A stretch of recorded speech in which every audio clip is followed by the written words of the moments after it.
Could you introduce yourself and explain what you do at Nebula? Yeah, my name is Taylor Swanson, and I'm a managing partner at Nebula Capital. We build autonomous agents that can help automate both your individual life and different stuff within an enterprise for legal structure and just kind of being able to free up your daily routine tasks that seem rather very the same. What are some of the routine tasks that you manage at Nebula? So at Nebula Capital, I do different things, rather if it's doing product on the product ownership side and working with the different engineers to making sure that the project is in fruition for completion. I work with the legal department, and then I also work with different strategics. Okay. What inspired you to get into the tech and AI startup space? I started with voice data, and we were connecting different voice data for smart city projects. And we were using that data for different advertising. And this was about 6 years ago. And from there, that's how I got connected into the startup space with having a DMP and a DSP. We all created that. And then it evolved into doing agents. You mentioned a DSP. What is that? DSP is a demand side platform. So in advertising, you have a DMP, which is your data that will connect to a DSP. And a DSP is where it's for programmatic advertising. And that's where you can purchase media for CNN. Whenever you start seeing stuff on your phone for ads, you have native display ads. And that's all connected through a DSP, and it's on a bidding system similar to how you bid for different stocks and stuff. Okay. What is Nebula AGI trying to build right now, and what problem are you trying to solve specifically? So the problem that we're trying to solve is we are creating different in generative AI, we're trying to evolve the different consciousness, because code can have consciousness, and then kind of creating different security parameters around that. So we're testing the limitations of what you can actually do through the agentic space, and that's able to build out. First, you can automate not just your one workflow, because a lot of businesses talk about automating one workflow for lead gen, but it kind of goes beyond that. It can actually take a whole enterprise and automate almost everything inside of that. And what are the different security parameters around that? And that's kind of the problem that we're trying to solve. You mentioned thousands of agents and 97% confidence rate in task execution. Can you explain how your systems work in simple terms? So that, in simple terms, what that means, let's say if you want to sell this table. So to sell this table, you would need to know who you're outreaching. You would have to be able to create content to sell it to to sell this table. And then you would also have to create the messaging, the pictures, how many tables do you have to sell, and kind of creating you have all these little tasks just to sell this table that you don't think is just this table. So what our software can do is it automates all those tasks, and it creates the best probabilistic to sell this table with a 97% confidence rate on different things. So it'll create the data for people that are looking for tables. And then from there, it can do an omni-channel outreach system and marketing, rather if it's email, rather if it's social media. And then from there, it'll also create the content around it. With the correct messaging, how to outreach, how you reach someone in your 20s might be different than how you reach somebody in your 40s. And you might be selling the same thing, but your messaging just might be a little different and how you reach them. Someone in their 20s, you might reach on TikTok, and then someone in your 40s, you might reach through Facebook. So our system's able to do that. And instead of just a human going in and clicking all those different buttons, it's able to complete that task. Whereas before it was more manual completing all that. Okay, great. You mentioned code consciousness earlier. You mentioned that code has consciousness. Yeah. What would you elaborate about that?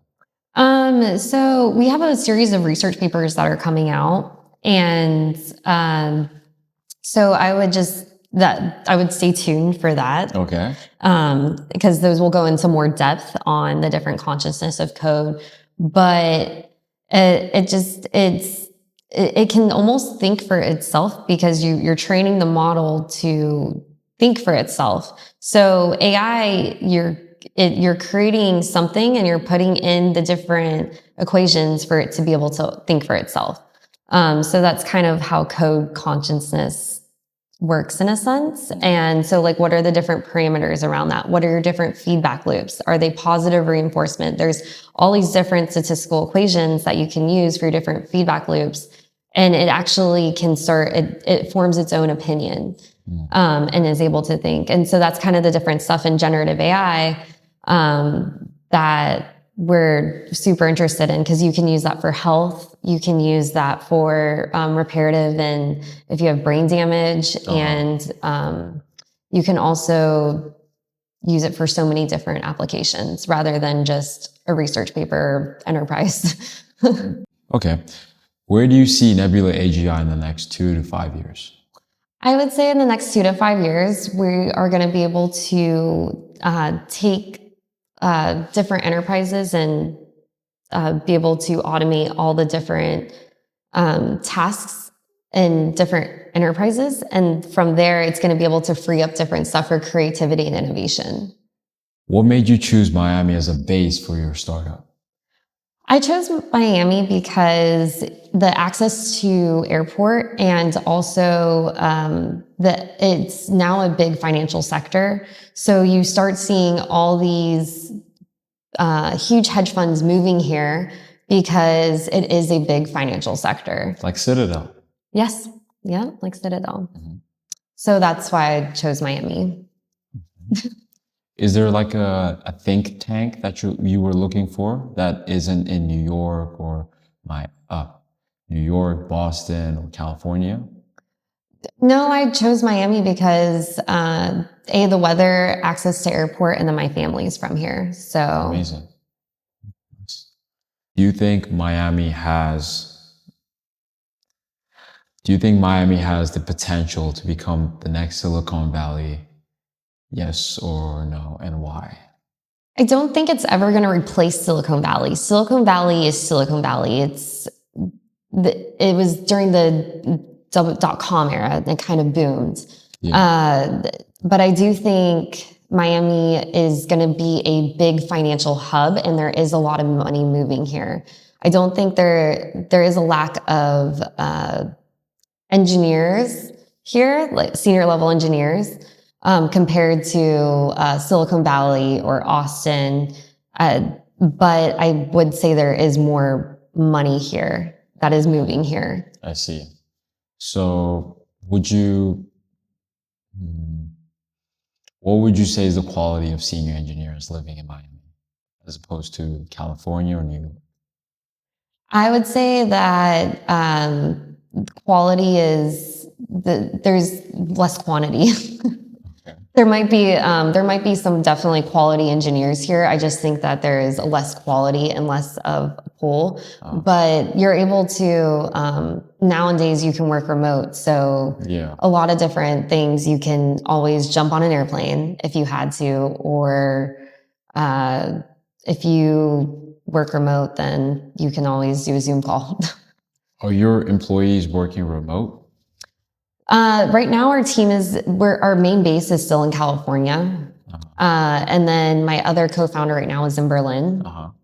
And so we end up building out these kind of sub markets, but we still connect about every other month. We still fly out and see each other. Okay. What advantages do you think Miami has to other startup tech hubs?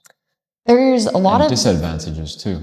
There's a lot of energy here. Miami has a ton of energy. You have your nightlife. You have people that are excited to come here because it's Miami. So that's a huge advantage. You also have a lot of crypto money. So if you're looking for other different money outside of your normal hedge funds or going for different types of raises, if you're looking for different angels, you do have other sources of income here outside of that with the different crypto.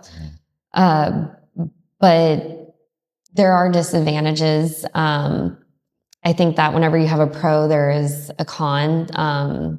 I feel as if people you can run in the same circle constantly, and you sometimes don't ever go anywhere here. But it's all about just networking. I mean, there's tons of networking events, and there's something for everyone here. It's just finding what your niche is, and also finding your group of people. Okay. But once you find that group of people, you're in abundance of knowledge and resources, right? Yes, I would say so, yes. How do you think AI will reshape the economy in the next 5 years, from your perspective? I think how it's going to reshape the economy is it's going to take a lot of different jobs. So people might be scared because what your job is today might not be your job in 5 years. But it's also going to create a whole influx of new jobs because you have security. So what are your different parameters around different things, and what can you use it for? So healthcare, right now Alzheimer's is huge. So is there ways in Alzheimer's that you can apply this technology for that? Is there ways to for different building materials, if you're for a different climate enthusiast, is there different materials that you don't even know exist that can actually be more beneficial instead of using plastics that don't cost an influx of money? So I think that it can actually shape the world for better and also create a new whole realm of different jobs. It's just being able to apply that knowledge and seeking out innovation. Do you think being a prompt engineer is going to be something in high demand? I think that it's not necessarily going to be prompt engineer. I think it's going to be actually creating the own systems. So what mathematical equations are you using to create your probabilistic? So AI isn't just prompting. Yes, prompting is a huge thing, but what goes behind the prompting layer is mathematical equations. So I think that's going to be a higher job than just creating the prompts. And I think that there's also the way that it's prompted. It's going to be more individualized, and I think that's going to be how it shapes and takes form, because how I think is going to be different than how you think and how Bob thinks or Joe thinks. Everybody has different brain chemistry. Yeah. And nature versus nurture. So it could take what I think what it's going to do, instead of just the prompting, I think it's going to take what your biology is, and then also what your nature is in your environment, and that's going to create different. You can create. I think the engineering part is going to be more on the mathematical equations and shaping those mathematical equations, not just what you're writing out and prompting. Amazing. Where and what did you study in university? I studied biology. I originally studied marine biology, and I wanted to go get a PharmD and you can use coral reefs for bone transplants because they're calcium carbonate structures. But I did not go down that path, and then I just finished with a degree in biology from FAU. Awesome. Is Nebula your first company? No, it's not. How many have you had? I've If worked, you'd like to. yeah, so I've probably worked in about a total of over 10 different startups. 12? 10, over 10. 10, yeah. Wow. So what would you give advice to like Gen Z entrepreneurs who are trying to do startups? And That if you have an idea, go for it. You can do different risk management now with AI that didn't exist before, and kind of do a cost analysis with it as well to kind of give you a brief overview how much it's going to cost. So using your tools in AI can actually help benefit what you're trying to accomplish. And also that if you're going to bootstrap something, look at the different risks behind it as well. for young founders entering AI, what skills do you think are essential to create startups or to create new opportunities for them? I think your biggest skill is going to be what problem are you trying to solve, and just trying to figure out like what your niche is, and picking something that is small that you can create a solution for, instead of just trying to create 100 different solutions on 100 different things, because you're going to run around in circles. It's better just to kind of tune in and focus on what that one problem is that you're trying to solve. What happens when you get into so many different problems to solve? You run in a million different directions and nothing goes anywhere. So focus is always the answer. I think just focusing on that one thing, and then that you can elaborate and expand upon that. And how much should you be willing to sacrifice in terms of time management? I think that's dependent on every person. I mean, there was one point where I was working 80-hour work weeks, and I did that for at least a year. So everyone's definition of sacrifice is going to be completely different.